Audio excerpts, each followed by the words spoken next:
ថតមេថ្ងៃនេះថតមេលើក1000ផាត់ទៅបុក1000ហ្នឹងមើលបងប្អូនមើលនេះលើកយកឲ្យភ្ញៀវរបស់ភ្ញៀវគាត់ជួសជុលរួចរាល់អូវ៉ាវមេមិនលីសោយណា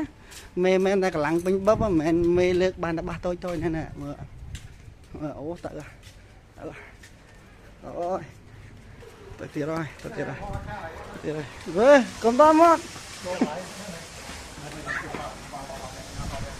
អូមកលើដាក់ចោអូមិនលេងសើចណាលោកខ្លាំងណាមិនលេងសើចមេខ្ញុំមិនលើកបាសតូចទេណាបាសធំមិនលើកតូចលើកអត់កើតទេស្រាលពេកចឹងបងប្អូនណាមានតម្រូវការទៅលើការជិះជិលផាទីបុក1000អត់លើសលេងផាទីបុក1000លុតឬក៏តាក់ទងទៅលើ LD នេះបញ្ហាឡែកកង់ឡែកអីគួយហ្នឹងឬក៏ខូចសាច់បងប្អូនអាចយកមកជួសជុលអរគុណច្រើនជម្រាបលា